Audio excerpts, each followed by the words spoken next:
다들 안녕하세요. 프로토 91회차 토신 정보방 환급 인증합니다. 당첨금은 세후 금액인 거 알고 계시죠? 다들 아시겠지만 한 경기 취소되어 당첨금이 반토막 났지만 그래도 당첨 모두 축하드리며 오늘 경기도 분석 시작해보겠습니다. 금일 첫 번째 경기 레알 마드리드 대 바야돌리드 분석 시작해 보겠습니다. 은퇴를 선언한 크로스가 그리웠을 듯 화려한 공격진을 바탕으로 밀어붙이는 모습을 보여주었지만 양질의 패스를 공급하던 크로스의 공백으로 인해서 상당히 답답한 흐름으로 이어졌다. 그나마 길러가 교체로 나와서 상대 수비를 헤집는 모습을 보여주었고 비니시우스와 호드리구는 직전 바야돌리드와의 대결에서 1골 4도움을 합작한 기억이 있다는 점은 긍정적으로 볼 수 있을 듯.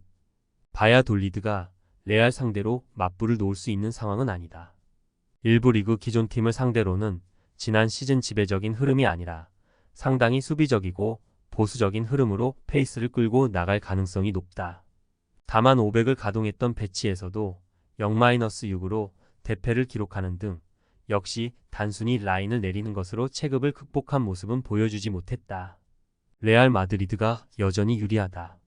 크로스의 부재로 인해서 양질의 패스가 공급되지 않았고 전체적으로 이를 전술적인 흐름으로 극복하기에는 시간이 더 필요할 것으로 보는 매치. 그래도 길러의 활약이나 비니시우스와 호드리구가 바야돌리드에게 강했다는 점은 긍정적으로 보고 있다. 금일 두 번째 경기 낭트 대 오세르 분석 시작해 보겠습니다. 전체적으로 낭트는 상대의 압박을 이겨내느냐 아니냐에 따라서 퍼포먼스가 갈리는 경우가 상당하다. 특히 모하메드 같은 박스 안 결정력이 좋은 선수들에게 많은 공을 투입하기 위해서라도 압박에 대한 대응이 중요한 전력이라고 할 수 있을 것. 다만 오세르의 지난 경기 두 줄 수비 역량이 매우 좋아 낭트가 전개에 필요한 역량에 대해서는 보장하기 어렵게 되었다. 특히 모하메드도 찬스를 잘 만드는 성향이라고 하기는 어렵고 지난 경기 주전 아블린도 11번의 경합에서 패배하는 모습. 결국 오세르가 간격 유지에서 두각을 드러내는 상황이라면 박스 타격 자체가 좋지 못할 가능성이 높다고 볼 수 있다. 니스 상대로도 두 줄 수비와 간결한 역습이 먹혔다. 특히 전반에는 니스가 지배하는 상황에서도 슈팅 숫자와 기대 득점에서 앞서면서 오히려 니스가 간담이 서늘한 모습을 보여주기도 했다. 특히 오세르가 지난 시즌 공을 잡은 상황에서의 슈팅 전환율이 78%로 아주 특출나지 않았다는 점을 감안하면 놀라운 승리. 전체적으로 지공 상황에서 낮은 라인을 공략하는 능력에는 기복이 있지만 전체적으로 공간을 넓게 확보할 수 있는 상황에서는 달라진 모습을 보여줄 가능성을 염두에 두면 좋겠다. 오세르가 이기는 것도 생각을 해볼 수 있을 듯. 오세르가 보여준 두 줄 수비와 압박, 역습의 퀄리티를 비중 있게 고려를 했다. 낭트가 전개에 필요한 능력치는 강한 압박에 무력한 흐름을 타기도 하며 특히 공격수들이 찬스 메이킹과 경합에서 두각을 아주 크게 드러내지는 못했던 것도 사실이었다. 금일 세 번째 경기 오지 시니스 대 툴루즈 분석 시작해 보겠습니다. 승격팀인 오세르에게 덜미를 잡히고 말았다. 결국 지난 시즌 중반부터 이어진 지공 상황에서의 문제가 결국 1라운드부터 터진 셈. 자신들이 주도권을 잡은 상황을 만들었지만 속공 상황에서 강한 특성 때문에 오히려 상대의 역습에 시달리는 흐름이었다. 물론 니스도 상대의 압박을 당기기 위한 여러 장치는 마련을 해주는 편이다. 다만 이것을 무시하고 그냥 버티는 상황에서는 니스가 공격적으로는 별다른 수를 내지 못했던 것은 지난 시즌에도 니스가 챔스 경쟁에서 멀어진 것으로 이어지고 말았다. 수비에 대한 고평가는 할 수 있지만 전술이 너무 뻔한 모습이다. 툴루즈도 상대를 압박하는 수비적인 역량이 상당히 좋은 편이라고 할 수 있을 것이다. 물론 에너지 레벨이 전반부터 하락하는 면모를 보이기도 하지만 시즌 초반에는 이런 위험성이 크게 보이지는 않았던 모습. 물론 전반적으로 오픈플레이에서의 전개나 찬스 메이킹이 되는 분위기이긴 했어도 결국 결정력에서의 흐름이 좋지 못했던 것이 아쉬웠다. 지난 시즌에도 리그에서 42득점으로 득점력이 아주 뛰어난 흐름을 탄 것은 아니긴 했는데 사실 니스전에서도 괜히 공격적으로 가서 상대에게 공간을 내주는 것보다는 최대한 저득점 양상으로 몰고 가는 것을 선호할 가능성이 높다. 무승부를 기대해보고 있다. 툴루즈가 상당히 보수적으로 나올 것. 특히 니스는 라인을 아주 내리고 플레이를 하면서 저득점 양상을 만들어내는 팀에게 약한 모습을 보인다. 이미 1라운드에서도 지공의 효율성은 상당히 떨어졌던 것이 사실이기도 했고 툴루즈도 이를 노리고 경기를 칠칠 끌게 될 가능성이 클 것. 금일 네 번째 경기 스트라스부르 대 스타드렌 분석 시작해 보겠습니다. 새 감독인 로세니어는 상당히 전술가적인 기질이 있다. 이를 바탕으로 점유율을 가져가면서 다양한 공격 루트를 만드는 것으로 상당히 호평을 받았던 케이스.